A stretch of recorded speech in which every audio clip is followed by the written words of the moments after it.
I'm Mark Bouris and this is Straight Talk. There needs to be fuck me moments. I'm just going to ask you a few questions about you, pretty much. There's a core value that we all share, and that's the desire to be understood. Kirk Docker is a producer, documentary maker, and show creator. Whether we're into weird fetishes or whether we're into something very, very boring, we want to be understood for who we are. He's pulled the curtain on society's fringes and has shown us the truth of who we really are. Well, they're different things. Who you project to be and who you are, totally different. Creating content where people go, fuck me, I can't believe that person just said that. Wow. Kirk Docker, welcome to Straight Talk, mate. Thank you. Glad to be here. Straight Talk too, by the way. This is, and what straight, or maybe straight's not a good word actually in relation to what we're going to talk to you about. Thanks for dressing up. I really appreciate it. I'm a shorts man. Yeah, no, it's cool. It's no thongs today. You know, it's interesting. As soon as I see you dressed like that, I immediately build, through the image, I build a story of who Kirk Docker is. And I see your hair, your beard, your earring, hat. Can't see what's on your hat. Put your head down. What's on your hat? Passport. Okay. T-shirt says Pirates X. I'm sort of building up a mental image of who you are or who you project to be. What is that? Well, they're different things. Who you project to be and who you are, totally different. Yeah, who do I project to be? That's an interesting idea because I'm very aware of how I dress, and there are times where I will slightly adjust how I dress depending on the circumstance, but I'm a big believer in being, authentic's a word everyone's throwing around at the moment, but dressing authentically, because if I'm ultimately asking people to be themselves, if I'm sort of pretending in even one small skerrick, people sense that. And so I try and be myself all the way through, from how I dress to how I speak, so that the interactions I have with people, they don't feel like there's any falsities there. That's interesting. I'm a firm believer in the neurological theory, or the neuroscientist theory, that we build neurologically a story about who we are, and then we continually reaffirm who we are, and we become who we are. And that's a sort of theory of plasticity too, because you can actually reverse all that. So to answer your question, in terms of who I think you're projecting you are, you think you're projecting the authentic Kirk Docker. But my question is, what does Kirk Docker think the authentic Kirk Docker is? Is it someone he believes he is, or is it someone secretly behind those yellow rimmed eyes? There could be someone secretly lurking back there who has some weird fetish or something. We were talking about fetishes earlier on. So I see you as I'm chilled. I don't give a fuck. This is how I want to dress. Take me for what I am. Don't judge me. I don't give a fuck whether you judge me or not, the way I dress. I'm relaxed. I don't have to impress you. But on the other side, I might be saying to myself, he's trying to impress me. He's creating theatre, and he's telling me a story about who he thinks he is, who he believes he is. Kirk Docker, the creative. Kirk Docker creates stories around things where people might be marginalised. So you can marginalise me now, Mark, if you want, but I don't give a fuck, because this is my living. This is what I do, and this is who I am. Which one is it, or am I completely off scale there? Well, there's probably an element of truth in both. And at the end of the day, look at all those different things that you've found and deducted, and what does all that add up to? Maybe it's someone that's intriguing, someone that's interesting, and maybe that's also part of it too, that I want people to be maybe interested and curious in me too, because that's sort of what I want to find out from you. I'm interested and curious about the people I interact with. So I suppose it's been I think I've been like this for a long time in terms of dress. It hasn't just been something that I've stumbled across. I'm interested in fashion. I'm interested in how I look. I'm interested in those sorts of things. Fashion is theatre, though. That's right. And it's also a way to be creative. It's also a way to be unique. It's also a way to be on top of what's happening in the world. because I think if you're going to create work, you need to be aware of what's happening in the world. You need to have opinions. And so all that sort of links into how you look. As soon as you start copying, I think people can smell a rat. So I believe in stealing. I believe in going, borrowing. Yeah, and borrowing, going, that's a fantastic idea, or that idea is sort of quite good, but if I would tweak it this way, and if I take that third idea and put it together, I can make something new. And so looking at things with an analytical eye, and I think that's part of the fun and the theatre of how you dress too, is creating an experience that you are out in the world. That's interesting. So, like, I come from a world, not today, not in this business, but I'm more of a chameleon. So I will dress depending on the business I'm in. This is more comfortable for me, the way I dress now. But I'm sure you wear something that shows off your physique. It's tight outfits or not loose outfits. Well-fitting. Well-fitting shows that in certain environments, yeah. So I was looking at a photograph of myself, funnily enough, in one of the branches, the Yellow Brick Road branches, only yesterday. So 60 Minutes were filming a thing, and I looked at this photograph of myself, and it's like fucking life size, like a scary dude. And it was when they made the Celebrity Apprentice, so it's pretty old. And so I'm like 10 years younger or something like that. But they've kept this photograph up in this particular branch of ours, and I've got a suit on, and I'm standing there, shoulders out and head back, and I'm looking like a full on, like I got a stick up my ass. And I don't dress like that very much anymore, unless I'm doing something for that business and it's with TV, just to align the two images, because I didn't want to do something too radical that might turn people off what they liked in the first place. But that was an image that was created for me by the show. In fact, the whole show was about image. It was about saying you're fired, and you had to point a certain way. There was it was a global franchise that Trump created, along with MGM or whoever else, whoever owned the franchise. And the whole image, the way I spoke, the way I addressed the audience, my audience being celebrities at that time, everything I did was image-based. And to be honest with you, none of it was real. Did it feel weird doing all that? It was fucking terribly weird. Like they would want photographs. I'd be standing there with Sophie Monk, for example, who won. Every time someone won, I had to get all these special photographs of the person who won. And you had to sort of pretend like not that I was unhappy to be with her, but you had to pretend you were really happy to be with her. Whoa, shit. I'm getting really excited now because it was really a weird space to be in for me from where I grew up and like sort of how I project myself, generally speaking. But I had no trouble doing it either. I was comfortable doing it because I was playing a game.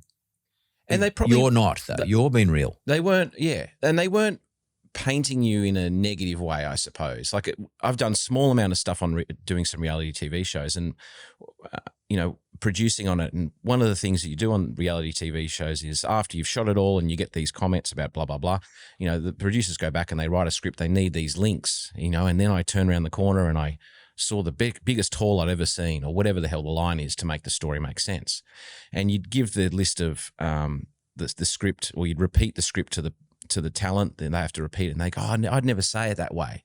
And that's always one of the protests. I would never say it that way because they don't want to be represented in a way that doesn't feel real to them, even though they are playing a character.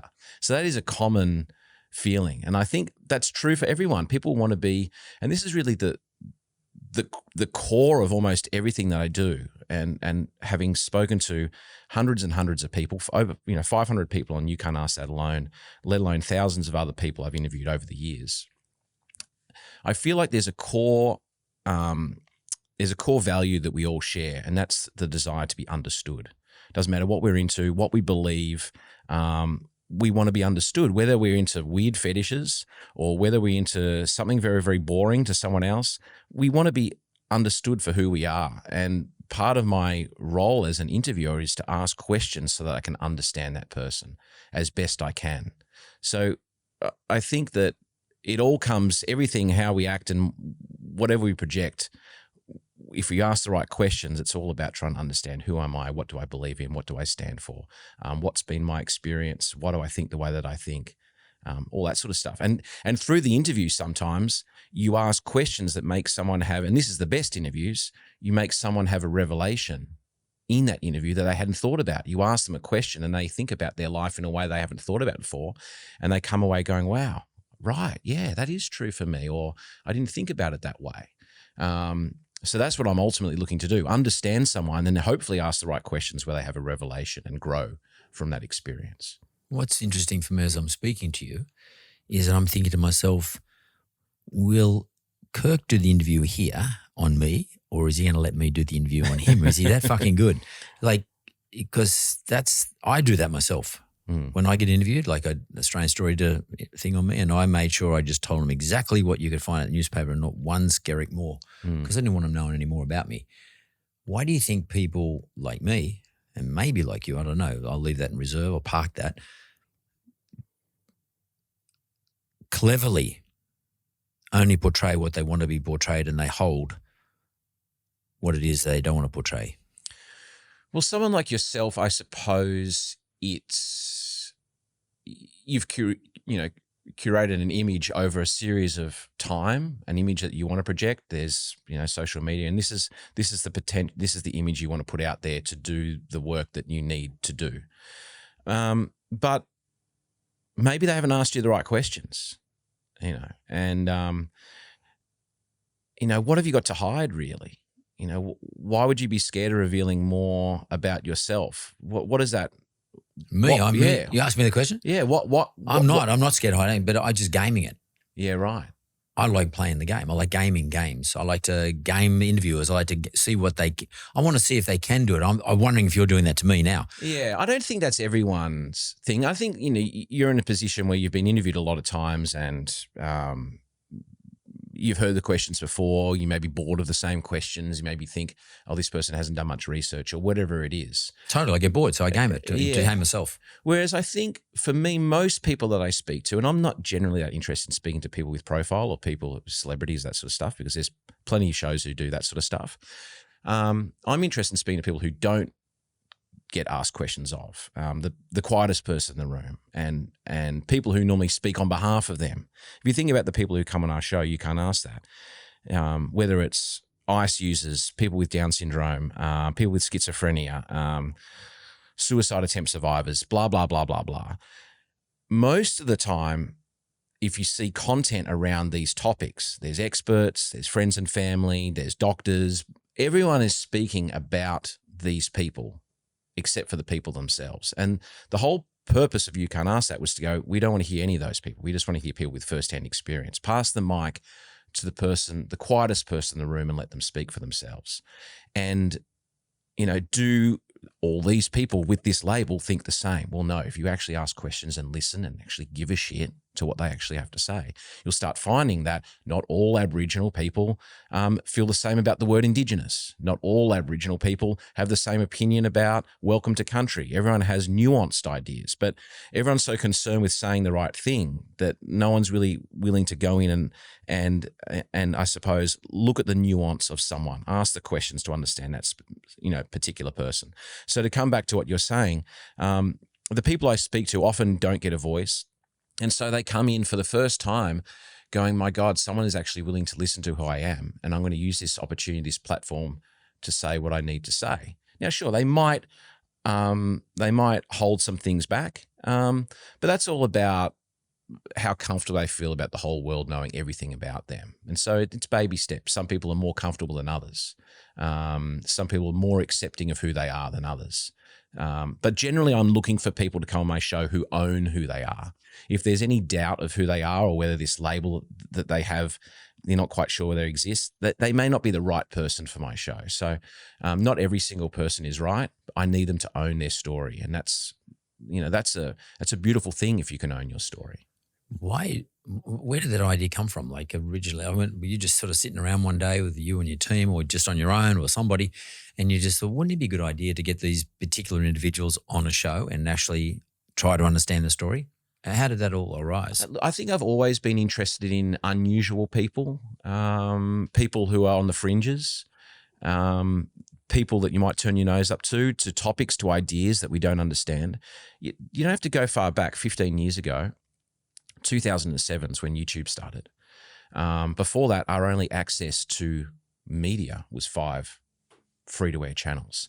So if you want to see anything unusual or peculiar, or understand something that wasn't going to rate on commercial television, it was very, very difficult to find those sorts of topics. So I was very intrigued by things like heroin addiction. The Herald Sun would go, this many people have died this week compared to the road toll, or it'd always be, painted in doom and gloom, or it'd be glamorized by something like The Sopranos. Look at my gold syringe, look at blah, blah, blah. But it's like, what's the truth? Where's that truth sit in there? So for me, I was very, very interested in understanding people on the fringes, people that were judged, people that we felt scared by, and go, hang on, how did this person get to this point in time? They were born, as an innocent child, and they've gone through this path and ended up in this way or that way. So I was interested in understanding these sorts of people. So I think that's always existed. And then For you, always. For me, yeah. And I found like-minded people that had those same queries, so I've worked with those people. I found collaborators who had those same questions and made content with people who were excited by understanding something that maybe scared us or that we didn't understand. And as you go further into that rabbit hole, you start wanting to understand more and more extreme things, going, well, someone's into this thing called medical play. What is that? What's that all about? How do you get to that? Or, why would someone want to take their own life? Rather than be scared by having that conversation, why don't we have a real conversation about that and understand it? So You Cant Ask That really came out of a couple of areas. And like I said before, I think a lot of good ideas come from combining other ideas. We did a segment on a show called Hungry Beast, which I work with Andrew Denton. He was the EP on the show, and they got together 15 young content makers from around the country. This is in 2009, to go, if you could create a show together, what would you do? And we all came together and designed this show together. And my segment on the show, one of my segments anyway, was to do a Vox Pop. Vox Pops typically at that point in time were quite boring pieces of content. Totally. Go out, ask someone, what do you think about the latest political poll? What do you think about this? You're sort of almost setting someone up to fail. You're asking them, you're testing their knowledge on current affairs, or what they think about this or what they think about that. Whereas we thought, rather than test someone's knowledge, how about if we go out into the street and ask big universal questions about life? What do you fear? When was the last time you cried? When did you lose your innocence? Questions that everyone has an answer to. And what we found, and we went all around the country, we'd set up our little black backdrop in the street and put our camera there, and we'd stop people who walk past them and say, hey, I want to ask you a couple of questions. Wouldn't tell them what they were. And we'd start, what stresses you out? And we'd have a dialogue. What do you most fear in your life? And what we started realizing was, doesn't matter where you were, in a rich suburb, poor suburb, rural city, people started telling these stories about their life that we could connect to. Here's this person that looks completely different from me, yet they're telling this story that I can connect to this universal theme, this idea of fear, or this idea of losing innocence, or crying, or whatever it happened to be. So we love this idea of going, universalizing people. Let's take someone that we don't understand and let's find a way to find a link and realize actually we have a whole lot more in common with this random person who walked past in the street than I realized. So we sort of took this idea and combined it with these forums that started popping up online on Reddit and whatever, ask me anything. So someone would go on there blind and they'd say, ask me any question. And we love this idea where someone would go and say, ask me any question. So we thought, how about we combine these two ideas? And if we can take someone that's misunderstood and marginalized, how can we universalize their experience? How can we go, here's this person looks so different, but in actual fact, if you have a conversation with them, they have similar wants and needs. They want to be loved. They want to be understood. And they've just happened to gone through a different pathway than you or me. But when you actually break it down, you go, man, this guy's, or this woman is so similar to me. They just happen to have this label that I was putting all my stereotypes and my judgments on, but is actually not that crazy or that complex if you have a real conversation about it. I got a 4-year-old grandson, and last weekend all he did was ask me why all weekend. I'm starting to feel like him. But why do you feel as though you want to share what you film, their story, with the rest of the community, or you don't give a shit who listens to it? I mean, I care a lot who listens to it. So you want me to listen to it, for example, or you're only interested in those people who are interested to listen to it? No, I think the discipline, and this is what I'm learning as I get older and more into the work, is that how do you create something that you care about intensely and we cared about this. We thought that these conversations, these interactions can change the way people think about people. They can, here's a person they judged, and if they watch our program, they can come out at the end and go, I got that all wrong. That person's quite inspiring or quite amazing, or I got that completely wrong about that person and I've changed my mind about them. We have the opportunity, almost 1 million people watch our show by the time you sort of online and pull it all together.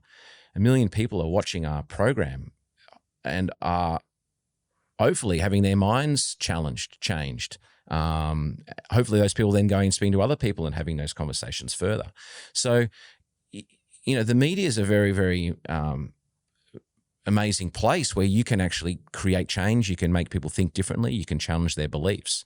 So we're very keen on, I'm very keen on doing that. I'm keen on making content that challenges what you think, that makes you consider the world in a different way.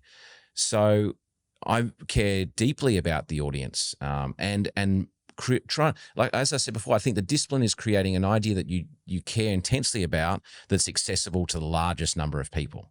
Early on, I sort of believed that, if I just make niche content, if I find all those niche people around the world, well, maybe I'll have 20 million people and that's fantastic. But then it's sort of like, well, that audience already believes what I believe.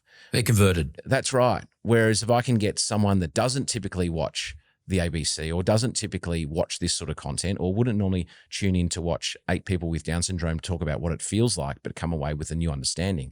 That's what I'm trying to do. I'm trying to look for the largest possible audience, so that you can have the greatest impact. Like you're putting 6-7 months of your life, every single day, all your waking time thinking about it. What would be the point of doing that if series? If no one watches it?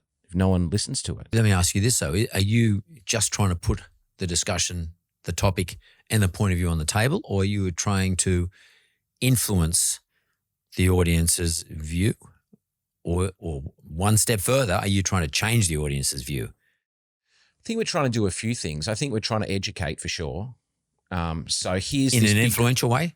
Yes. Here's this question. Blind people. How do you know you're not dressed like an idiot? Well, this is how we do it.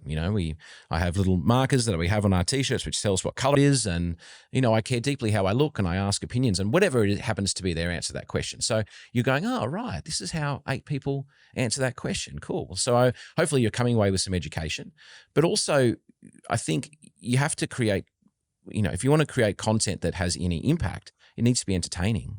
It needs to have light and shade. There needs to be laughs.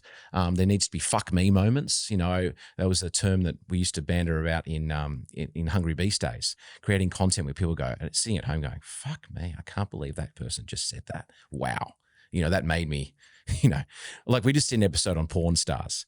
And I know my grandma watches my show, 95 years old. And my mum gets very concerned about the fact that my grandma's watching the show. And so they were sitting at home, mum and dad watching it. And every time, they were saying something quite out there, we had a question, what does a porn set smell like? Well, they went into explicit detail about what a porn set smells like, and ultimately ended up by saying, for us, it smells very sexy.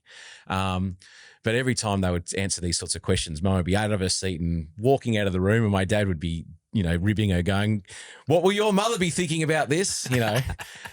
So, we want these fuck me moments. We want moments which make people feel a bit uncomfortable or make them challenge their own beliefs. And that's not going to be for everyone, but that's part of the fun too. Putting something on television, which we go, wow, that's a bit dangerous. What about censorship? Like, do you get censored? I mean, or is everything okay?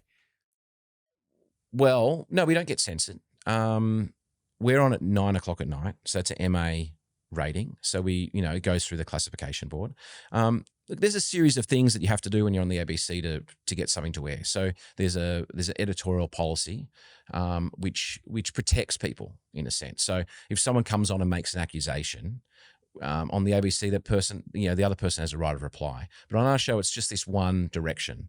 So we have to be aware if someone makes an accusation. So we have to sort of maybe edit it in a way where the editorial standards of the ABC are upheld. But in terms of, taboo topics, no. The more taboo, the better. things which push buttons for sure. But definitely people have been fearful. We've spoken about things which are around, say, suicide. People get very fearful about what are the impacts of this and will this cause a ripple effect. And so, we do work with organizations. We do show our content to certain people to get advice to make sure that what we're putting out is responsible. But at the end of the day, I sort of feel like if we're asking the questions you can't ask and that person answers it and they're happy with their answer, who are we to censor their answer? As best we can, we want to represent how they feel about a topic, even if it makes people feel uncomfortable, because that's what they believe and that's what they want to put out there. Is Kirk Docker, and was he always a daredevil? Are you is this you're a mountain climber with not climbing a rock face without any ropes? But I'm talking about in terms of what you things. do. Because that's pretty fucking wild shit. A lot of people just be too scared to do it. Just like a lot of people were too scared to climb a rock face without a rope or without a harness. Is that your deal? And by the way, the more you do you sort of descend into or ascend, one way or the other, into something more daring? I mean, do you ever get bored and you say, fuck, I've got to find something more edgy? No, but I think I wouldn't say I'm a daredevil. I'm not really that interested in bungee jumping, that sort of crap. No, but I don't mean literally. I mean as a way of describing excited. what you do. I want to be excited.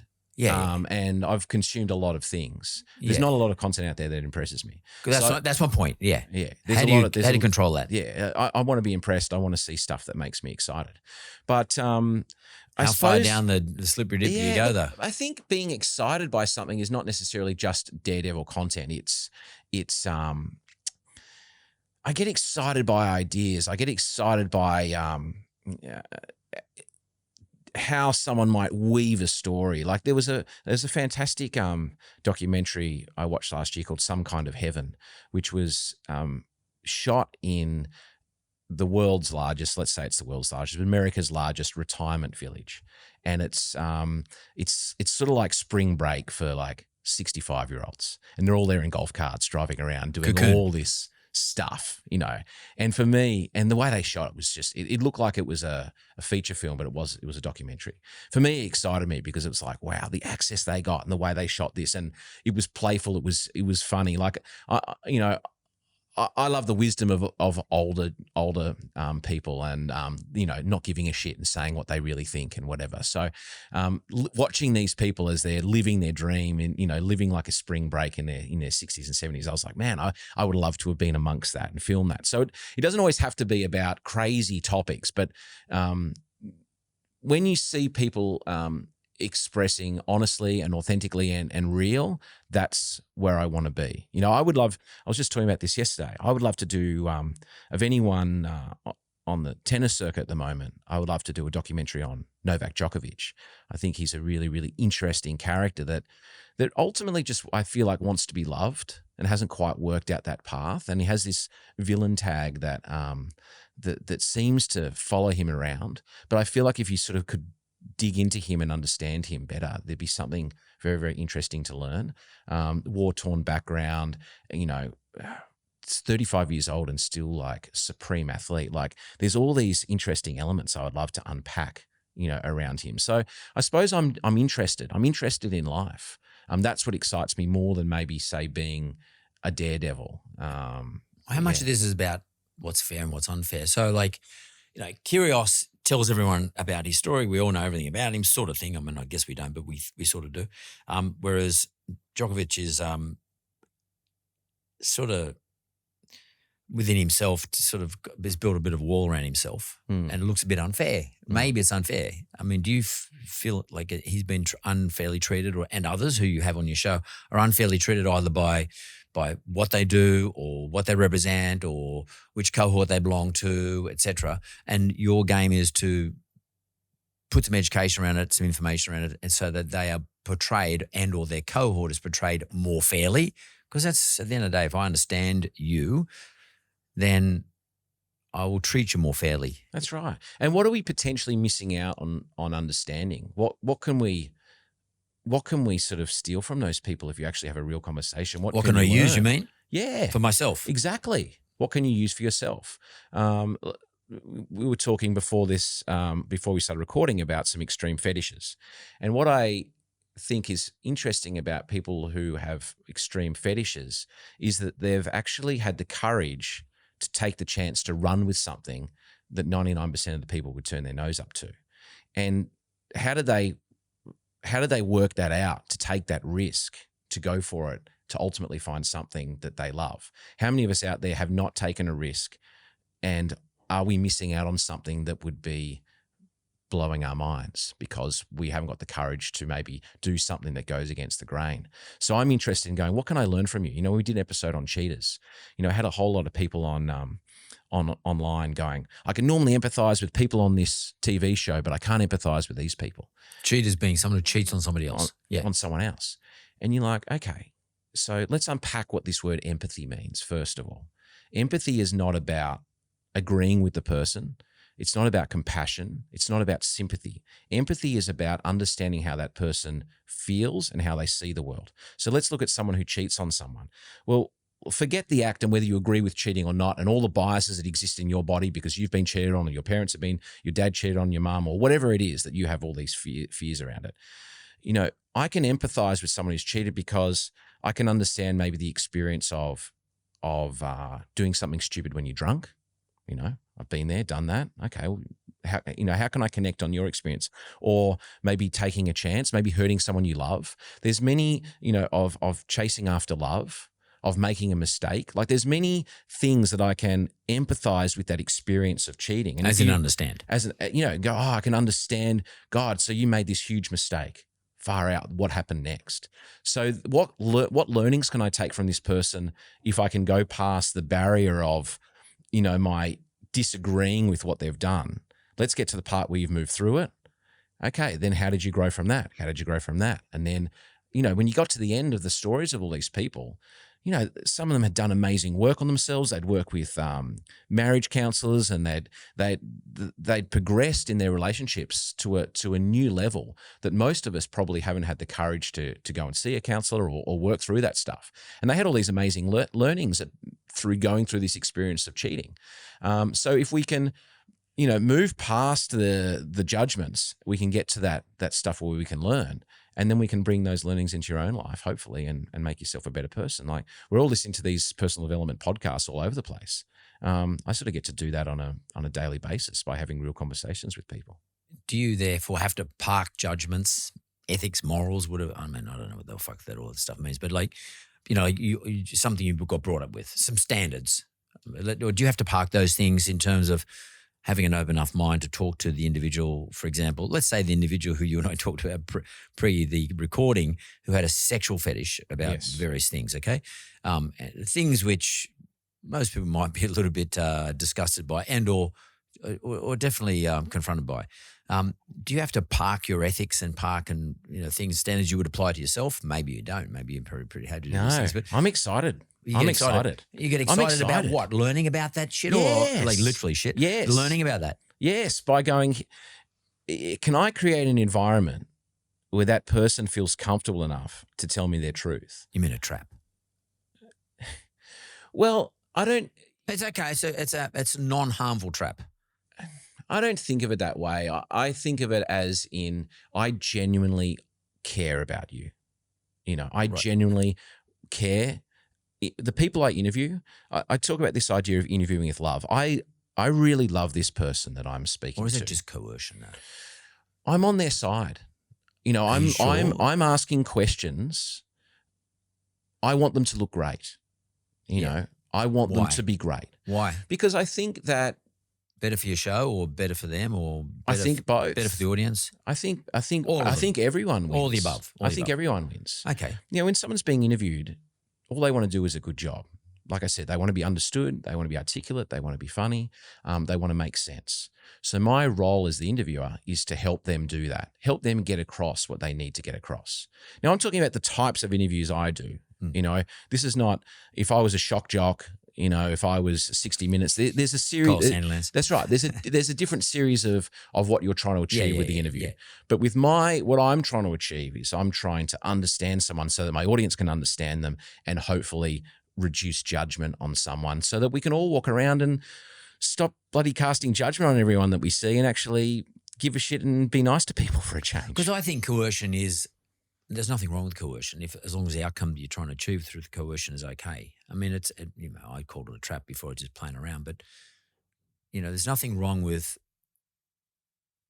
influencing the train of thought in order for that individual that you're talking to tell their story. As shocking as it may be, it doesn't really matter, because shock comes about as a result of the ethics we hold in our own brain about what we've been told, standards. Like we're used to, and all of a sudden something comes out that's completely different, shocks us because we're not used to it. It's not part of our standard. I don't have a problem with coercion because to some extent theatre is coercive. I mean, the theatre you create is coercive. I mean, you've got to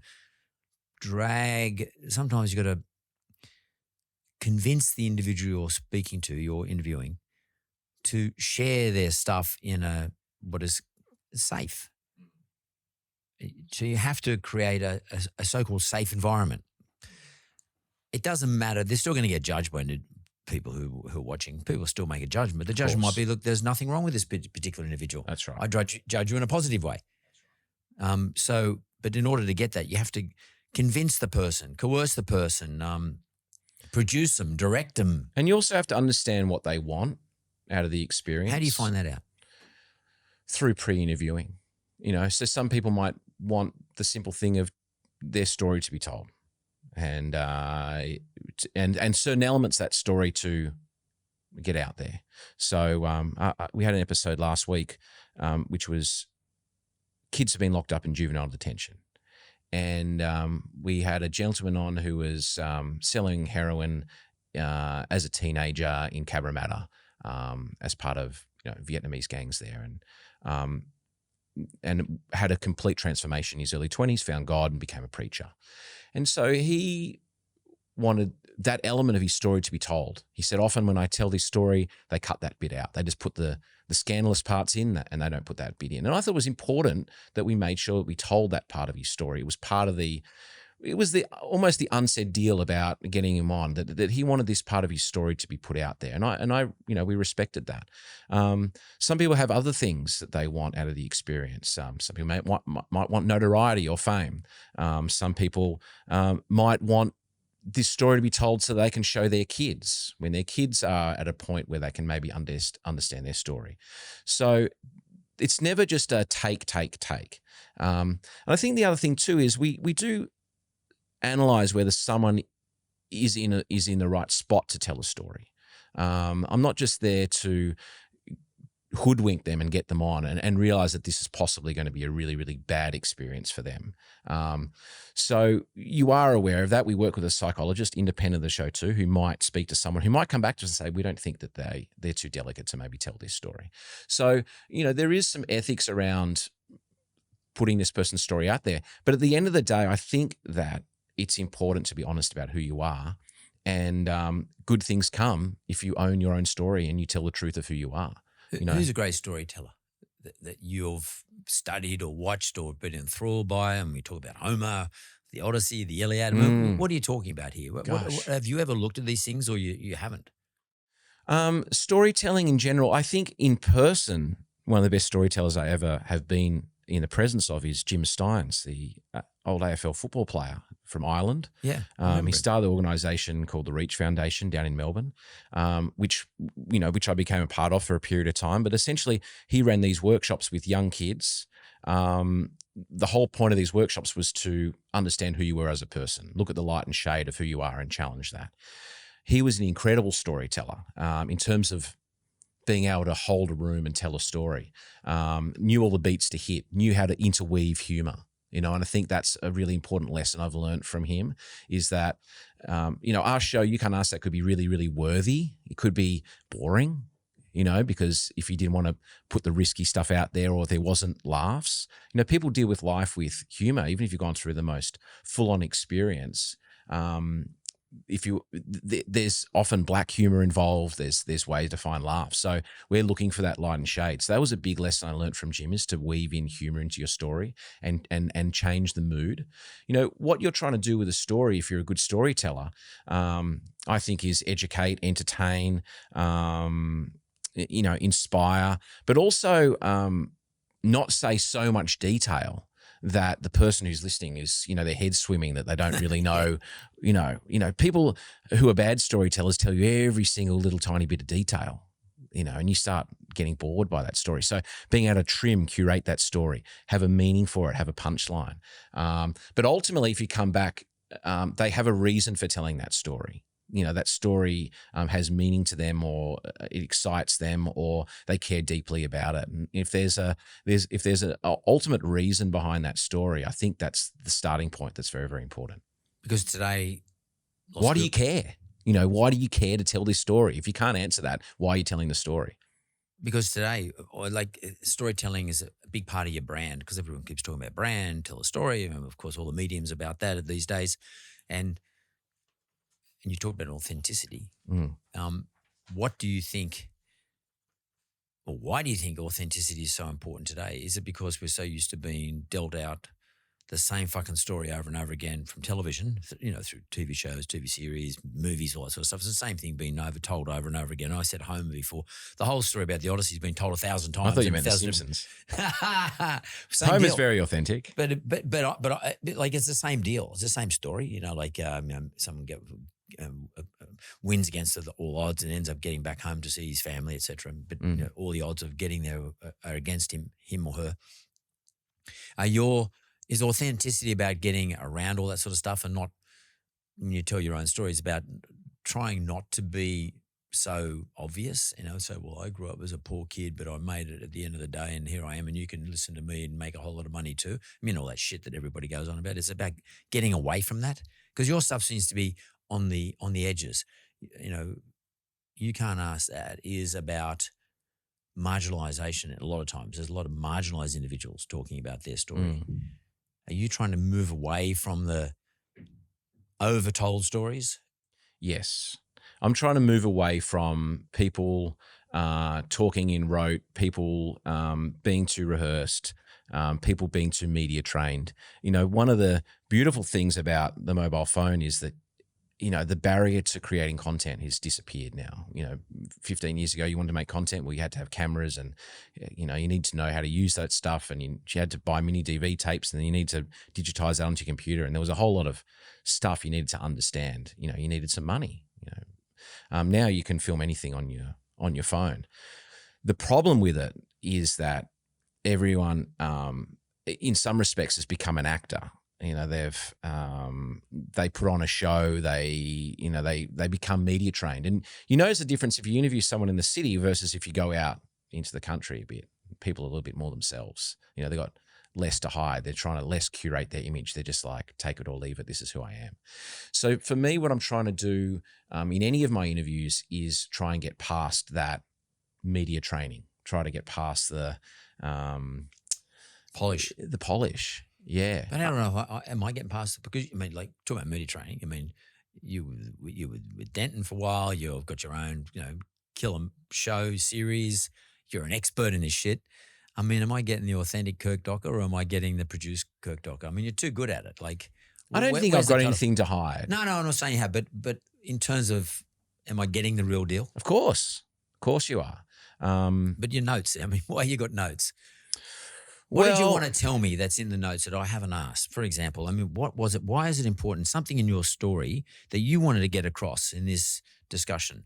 Because I'm really curious about that. Well, your producer sent me some areas that we might talk about. Yeah. And I think about this. I want to do I'm working on a small project at the moment where I interview interviewers about interviewing. Yeah. Yeah. Right. And what I realized about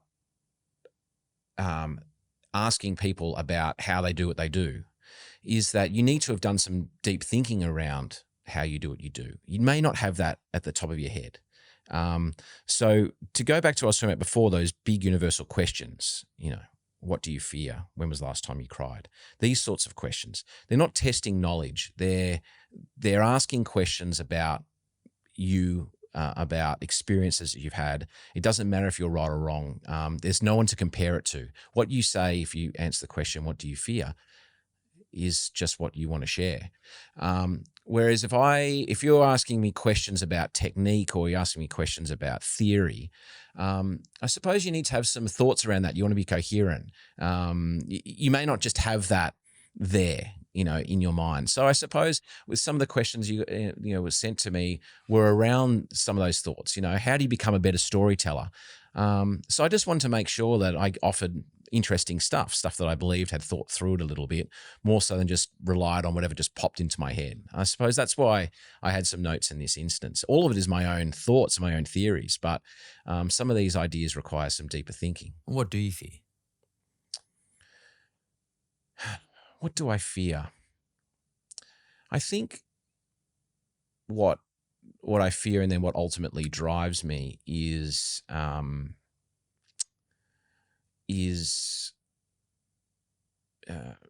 not making the most of the opportunities that I have. So not taking the chances that I have in front of me and ultimately fulfilling, I suppose, what I see as my own destiny. You mean wasting opportunities? Yeah. So I fear getting to a certain age and going, what could have been if I'd applied myself, if I'd gone down this path, if I'd worked harder or whatever it happens to be. Are those fears unfounded? Are they becoming less so? Possibly, because one of the things you learn as you start making things is that the end result when you hand it in is not the best bit. The best bit is finding this particular fantastic talker. You realize that those things are there, but it's hard not to feel the pressure of people going, so you've done this fantastic thing. What's next? What do you want to do? And you're like, okay, I have this amazing opportunity. I can go and have a meeting with a producer now or a network, or I could pitch this to Netflix or whatever it is. What am I going to do? What am I going to say next? So I feel the pressure of, in some respects, what do I want to say next? What do I want to put my energy towards? How can I build on what I've done already to do something next? So I suppose that's what I fear, is not making the most of the opportunities I have. And do you fear about things about at home? Do you worry about you don't spend enough time with your kid, or No. your wife, or your partner, or you need to do more education, learn about more shit? I mean, do you worry about that, or you worry about your age? I mean, not an old job, but like you start to think, shit, maybe I've only got 40 years left on this planet. Hurry up. No, I don't think so. What's I impending? used to be concerned about wanting to hit certain landmarks by certain ages, but then I think That's pretty prescriptive. That's pretty prescriptive. That. Yeah, but then I sort of thought that you look at the greats, and I sort of feel like my prime is, say, 35 to 65. Like that's and everything up to that point is learning and growth. And so I feel like I'm only sort of just kicking into that now. I feel like it's at the beginning of all the good things, So it's You're hard. in a perfect spot by the sound of it, though. Yeah. Like Sweet spot. I'm working it out. I'm trying to balance working 6 months of the year and then spending 6 months of the year doing other projects that I want to work on. Fears are an interesting. I suppose I don't spend too much time worrying about fears. What is fear to you? I mean, I would like to know what you think fear is. I mean, like people talk about fear of failure, fear to take a risk, fear to do something that's outside of your normal pattern. I mean, it's a big topic, but how do you assess fear? Because when I asked you the question, you sat there for a moment. I thought you were going to say, I don't fear anything. Yeah. I think fears are ultimately things that hold you back. Fear of doing a good job here today means that I may bring in anxiety. That means that I don't do as good a job as if I had come in without fear. And that fear of not doing a good job today could be based on the fact I haven't done the work leading into it. Does it mean you care too much? Is it fear a close relation to care, how much you care? Is it a close relationship to how Maybe much if you I don't care? care, I don't have any fears. Yeah, maybe. If I don't give a shit, I don't fear anything. Yeah, maybe. Yeah. But maybe you Yeah. care a lot. Of course, I care deeply. It seems that way to me. Like, Yeah, I care deeply. I care deeply. About lots of things, lots of people, lots of cohorts of people that most people don't even think about. Yeah. And maybe everything's okay. Because most of us who think that's not okay is because we care about too much about something, maybe about how someone thinks or feels about that particular topic. Perhaps you think everything's okay because you care about that particular individual. You care a lot. Yeah, I care a lot, and I can, in the moment, I can be in the moment. I think that I'm particularly good at that. If you jump in the spa at being with in the moment, of being aware. I think being aware is a very important thing to me. your pupils are getting bigger as you're speaking about this. It was interesting because I'm just watching you now. You're in there now. You're not talking to me. You're talking to yourself, and you're just telling me what you're thinking. That's true. Well, that's really interesting. Like I can see your eyes lit up. The black part of your eye has become bigger, and you got a bit excited about that. You do care. Well, of course, yes, Or I care you deeply. convince yourself you care. No, I care. You I care. care deeply. I care deeply. Could you explain it to me? Because a lot of times I think I don't care, and I would actually like to know. What do you mean you don't care? A lot of times I don't give a fuck. Maybe because I'm older and I've done everything. I think I've done everything. I've just seen so much shit and so many good and bad things. But I'd like to know what you mean. But is that not every day though? Most days. Right. Most days. I care about doing a good job to my audience, for my audience. But do I care about many things? No. Do I care there's a recession? Perhaps. No. Do I care? So therefore I don't have a fear either. I don't fear it. Is it because I got too much money? No, it's not because of that. I just don't care. And I never have. As a kid, I think back as a kid, I was the same. As a young person, a young boy, I didn't really care about much. I don't mean in a disrespectful way. I just didn't have that much feeling towards most things. What I'm finding interesting from you, and I asked this of Danny Abdullah the other day when I interviewed him about how did he feel when he saw his 3 of his children dead? What does it feel like to experience that loss and to cry all the time? It's something I don't ordinarily do, rarely do. I want to know from you, if you share with me, what does that caring feel like? I mean, what do you feel when you care? You care about one of your guests or every one of your guests? I think, see, what's interesting with me is that, like I'm very aware, I'm very good at empathizing but not getting caught in the emotion of it. And I think that's partly how I'm built. So I've never been one to show a lot of emotion. And sometimes I was criticized for that. Why aren't you in this moment giving more of yourself? And I know for a fact that, I get caught in my head, get analytical about it. But it also, on the flip side of that, allows me to be there in the presence of someone and be aware of what they want and need and ask questions to help them through a thing without getting caught too much in the emotion or getting so caught up in caring for them, wanting to give them a hug or anything like that. I realize my role is to be there for them and listen to them and try and understand them and ask the next question and ask the next question and ask the next question and ultimately understand them and care for them more in a sense of playing a role for them more so than be the person who wants to come up and give them a hug and say everything's okay. That's not my style. Yeah, I get. I think that's what I was trying to say to you before, and I'm glad you told me that because you've helped me articulate something. When I say I don't care about things, I don't think I'm someone who can fix things. So if you're here sitting telling me about something that you're experiencing, blah, blah, blah, I'm not going to get up and give you a hug. I don't feel like I want to do that.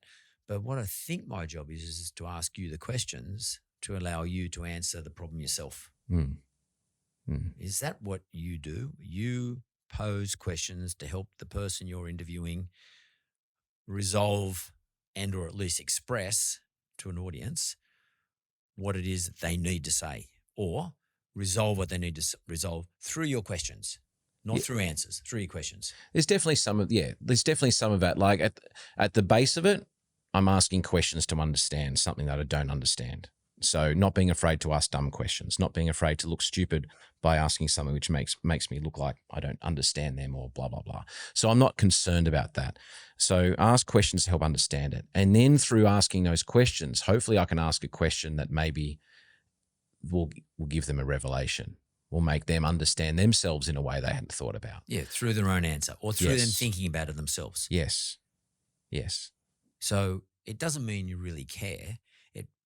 If you just indulge me for a second, what it is what you want. You want an outcome for that particular individual, call it care if you want, but you want an outcome for that particular individual, which should be good for that individual by virtue of the little journey you take them on through your interview. And that, is it a process? I mean, is that like you're churning them out? Like, you do this all the time. This is what you do for a living. You probably do it in life. But you're doing it with me today. To give you an idea, like I might spend 2 to 2.5 hours with someone where I know most of it is not going to go to air.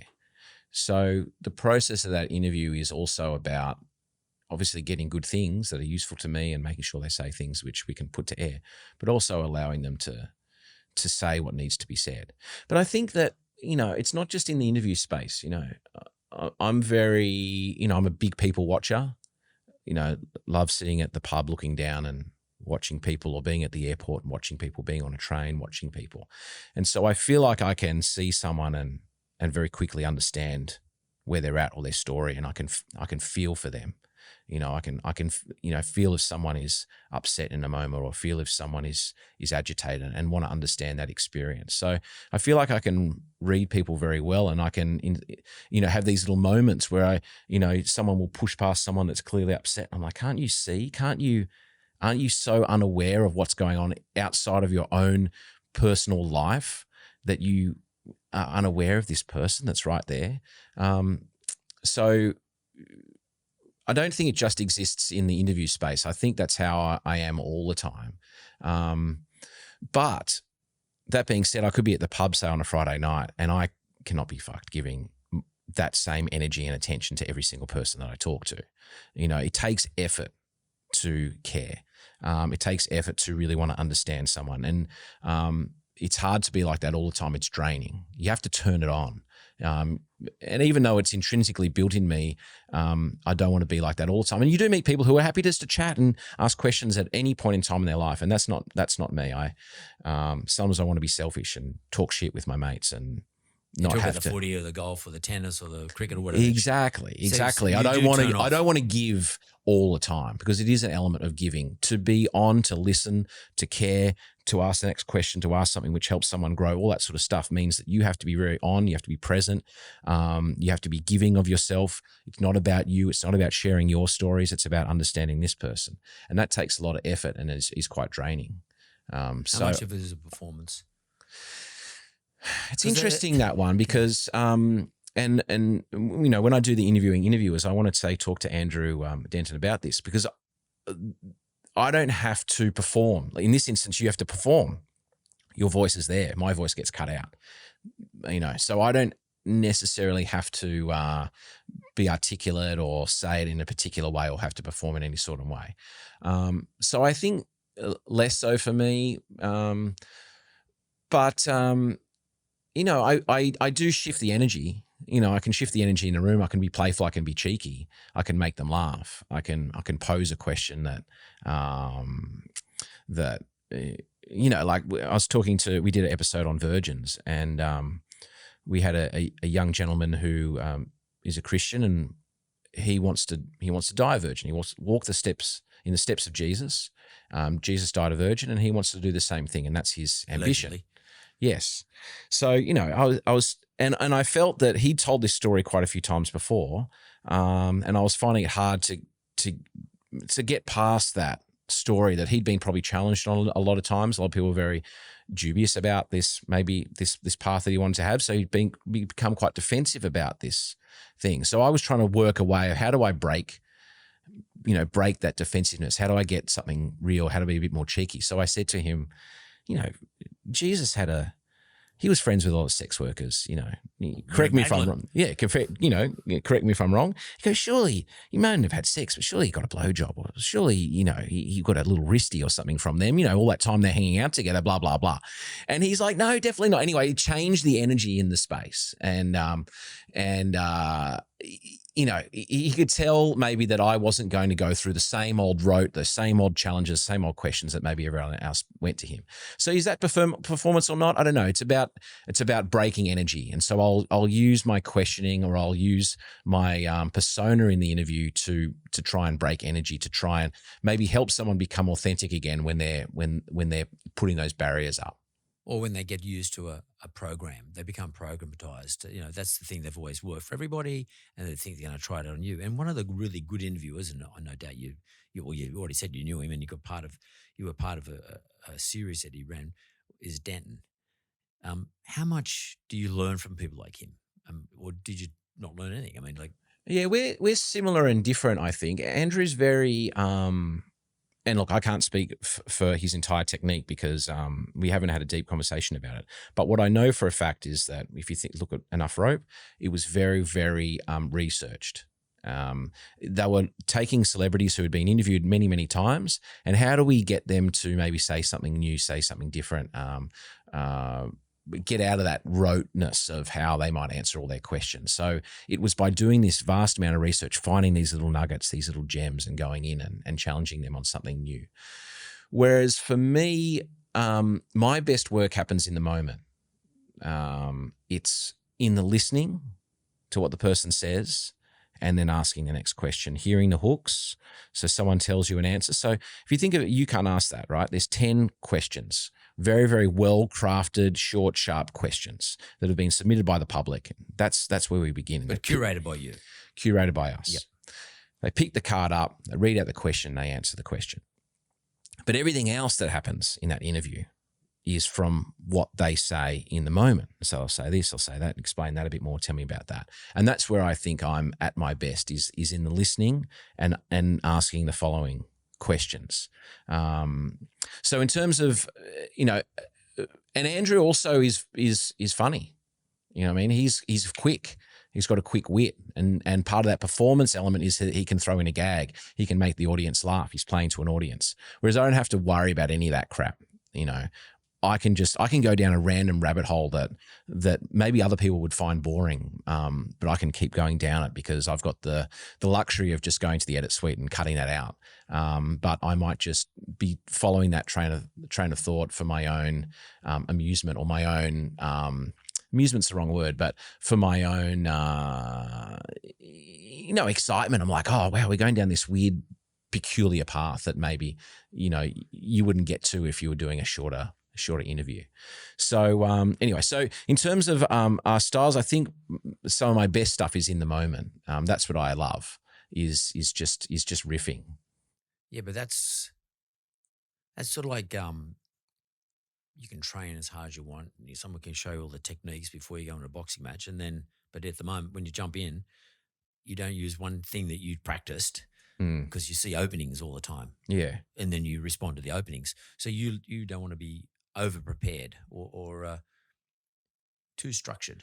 Yeah. I sort of talk about this idea of planning versus in the moment. Having this plan, right? Well-crafted plan, but having the courage to go into the moment. But knowing you've got that plan to go back to if you go off track. It's risky though. Yeah, so you need to be able to work out how to balance those two, that you don't just go so off track that what you're trying to ultimately achieve with your questions goes out the window. So I understand what I'm trying to achieve with my 10 questions. Beats I need to hear, things expressed in a way that makes sense. I know I have, I suppose, tricks now or techniques that they've got over the years of how do I deal if emotion comes up? How do I unpack that emotion? How do I deal if someone gets aggressive or they don't want to answer something or they want to challenge me back? So there's certain things through practice that you almost have ways to do it. Like I said, breaking the pattern before. One of the worst things that I hate on my show is if someone's a big fan of the show and they come in, they've overthought what the questions are going to be, and they've come in with like material, jokes. And I'm like, oh no, this is bad, because they're trying to be funny. And so, I suppose I have techniques to try and get them away from that and get them just to drop all that and try and be themselves. So there are techniques within that. But most of the time it's this sort of give and take of here's my questions, here's what I need to get through, managing people's energy. They only have a finite amount of energy. So keep them in the seat for 5 hours. Well, that last 2 or 3 questions are going to be junk. And I learned that the hard way when I interviewed 100-year-olds. I started falling asleep in the back half of the interview, literally, just nodding off. And I was like, right, I need to, make this quicker. So it's juggling that plan versus in the moment and knowing what you're trying to achieve with your questions, but having the courage to go off that plan, follow the hooks that you hear, and then be able to come back to that plan when you need to. I often think that when people get up there on a stage, for example, and they talk to an audience, they're not talking to the audience, they're just talking to themselves. And the audience is hearing it. And I actually think that sometimes when we just talk one-on-one, we're always having conversations with ourselves. Do you think there is you're test running material past people? Totally. Have you been practicing on me?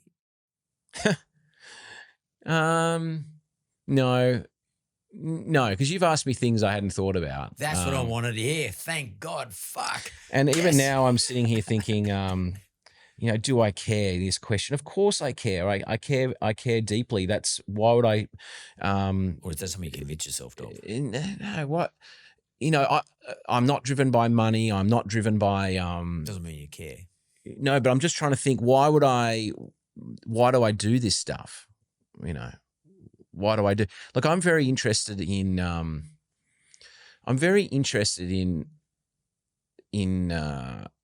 community and challenging how we think and see the world.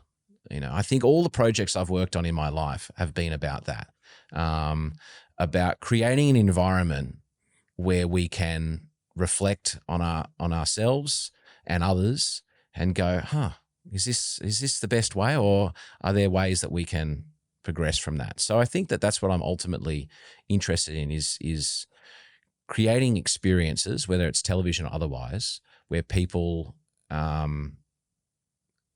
think about their own lives, think about themselves, think about others, and maybe make change out of that. Not necessarily make it better though. You're not trying to make things better. Just better's in the eye of the beholder. Correct.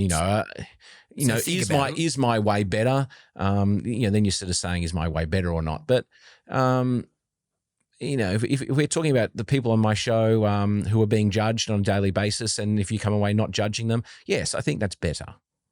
I think that's better if you are coming away from watching our show with a more open mind. I think that is a better way to be. And there is a series of principles we are a better way to live than other ways. So then, if I combine that with making things better and with caring, is caring just another form of saying, I think things should be better than this. They should be better than this, in terms of understanding. Of course, they should. Therefore, caring is just me really trying to make a change the way people see things. Yes, I think definitely that we're very individualized, self-absorbed, don't care about anyone but ourselves society at the moment, and I think it's toxic. It's toxic, and I hate it. So yes, I breathed a sigh of relief when Albanese got elected. And Albanese said, I want to sort of move these barriers of hate, these ways that we are creating, these silos of fear. It's a horrible way to live. When Trump got kicked out, I think I breathed a sigh of relief too, that this sort of harboring of fear, of making people hate each other, or the use of fear. Yeah, it's to maintain power. It's toxic. It's gross.